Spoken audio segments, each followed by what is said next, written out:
As this year's UN Climate Summit kicks off in Brazil, the stakes are higher than ever.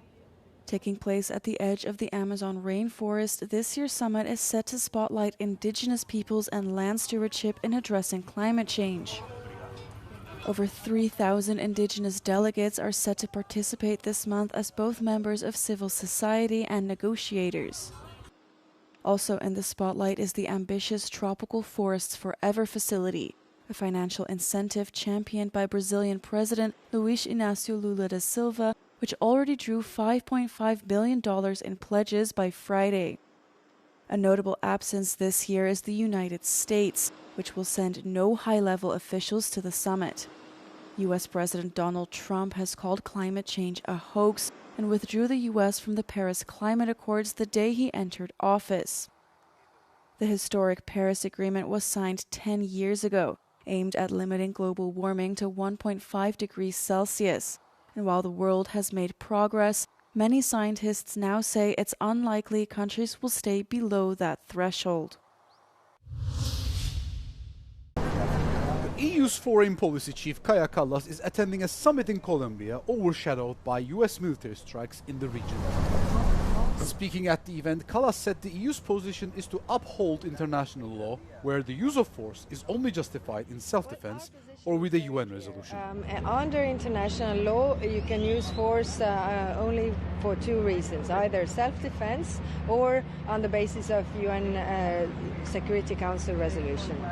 The meeting between the EU and Latin American and Caribbean states has been marked by divisions over the US operation targeting alleged drug-carrying vessels. According to the US Defense Secretary, 14 strikes have killed 69 people on boats near Venezuela and in the Pacific since September. Colombian President Gustavo Petro has called the deaths extrajudicial executions. The relevance of the summit has also been questioned due to the absence of senior leaders, including European Commission President Ursula von der Leyen, whom Kallas is representing. The island of Tenerife experienced one of its most tragic days on Saturday, as rough seas led to multiple incidents along the coast. 3 people lost their lives and a further 15 were injured in different parts of the island. The Canary Archipelago had been on pre-alert for coastal hazards with warnings of exceptionally large waves. The most serious incident occurred in Puerto de la Cruz, where 10 people were swept into the water from a quayside. One woman was found in cardiorespiratory arrest and was confirmed dead, while 3 others suffered critical injuries. In a separate event, 6 French tourists fell into water at Taganana after being hit by large waves. The lifeless body of another man was found floating in the sea off Granadilla de Abona beach. Late in the afternoon, a helicopter recovered another man from the sea, but he was confirmed dead due to his injuries. Authorities are urging the public to heed warnings as waves have reached up to 4 meters high.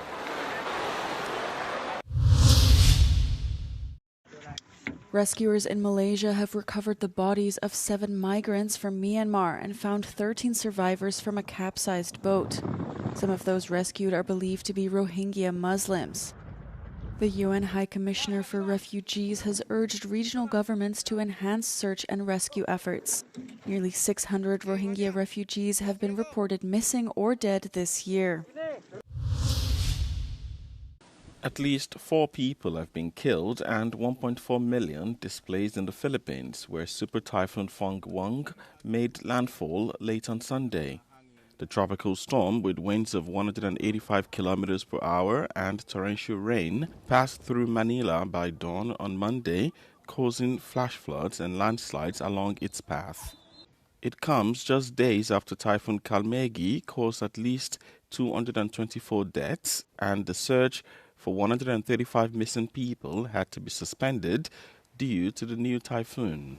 Philippine State Weather Agency warns that a large portion of the country still faced heavy rains and severe winds, along with storm swells in coastal areas. Over 400 flights have been cancelled since Sunday, the civil aviation regulator said.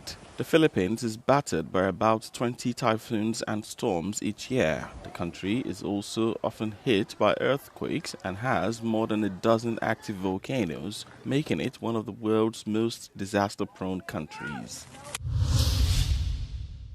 Η Ελλάδα αναδεικνύεται τα τελευταία χρόνια σε σημαντικό ενεργειακό κόμβο στην νοτιοανατολική Ευρώπη, αξιοποιώντας τις ενεργειακές υποδομές της και τη γεωγραφική της θέση για τη μεταφορά ενέργειας μεταξύ Ευρώπης, Μέσης Ανατολής και Βόρειας Αφρικής. Παράλληλα με τη διατλαντική συνεργασία μεταξύ Ευρωπαϊκής Ένωσης και Ηνωμένων Πολιτειών ενισχύεται ο γεωστρατηγικός ρόλος της Ελλάδας. Για όλα αυτά συζητούμε με τον Αμερικανό Υπουργό Ενέργειας, Chris Wright. Since Russia's invasion of Ukraine, energy security has become a pillar of transatlantic strategy. How sustainable is U.S. support if geopolitical tensions continue? Oh, I think the support's quite sustainable. You know, we've been allies with the European nations for the whole history of the United States. Our resources are immense. Our desire to grow the partnership, both economic and national security, is strong. Yeah, the United States will be here for the long run. With Europe reducing its dependency on Russian energy, how does the U.S. see its own role? I mean, more like a long-term partner or just a crisis supplier? Oh, no, we view it very much as a long-term supplier, very much as a long-term supplier. United States natural gas production is more than twice Russian natural gas production, and ours is growing rapidly. And our export capacity is expanding even more rapidly than our gas production is expanding. So no, our goal, President Trump's agenda is prosperity at home and peace abroad. We think nations that are well supplied with energy have greater economic opportunities, greater prosperity, and having these cross-border, cross-ocean energy cooperations leads to long-term sticky relationships and drives peace in the world. Projects like Alexandroupolis LNG terminal and interconnectors to the Balkans have shown again the strategic importance of Greece. How does Washington see Greece's growing role in Europe's energy security architecture? Oh, I think it's fantastic. And Greece is a tremendous partner. Look, Greece is historically a shipping powerhouse.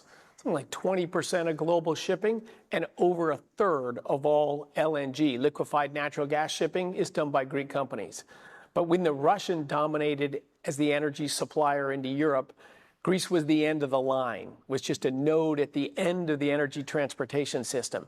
Now we've seen a totally different role for Greece. Greece is now the gateway from overseas, from the United States, to American energy as it flows into Europe. I think it's huge economic benefits for Greece, and it's great for the United States to have such a long-lasting ally and partner as Greece playing this role as the gateway for American energy to Europe. And since we cannot discuss energy without mentioning environment, I would like to ask you, you have expressed very specific views about climate change. You have said that the threat is exaggerated. Please explain these views to us. And I would also like to ask you if you're going to attend UN's climate talks in Brazil this November. I won't make the climate talks this year. I think there's a very good chance I will go next year. Look, I've been working, studying, writing, reading about climate change for over 20 years, very involved in that discussion and debate. So I follow very closely the science of climate change and the economic efforts and the studies on climate change. It is a real, slow-moving, global physical phenomenon. The world has been decarbonizing for 200 years, from wood to coal to oil to gas, ultimately to nuclear. So I think you will see continued reduction in greenhouse gas intensity per unit of energy produced. I don't even know when global greenhouse gas emissions will peak. We still have 1 billion people living wealthy, wonderful lives and 7 billion people wanting that.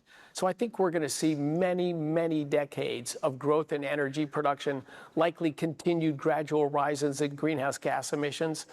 Fortunately, a more energized, wealthier world is better able to withstand any changes. Climate change is a real thing, but it's just been wildly exaggerated for political purposes. I think it's very unfortunate.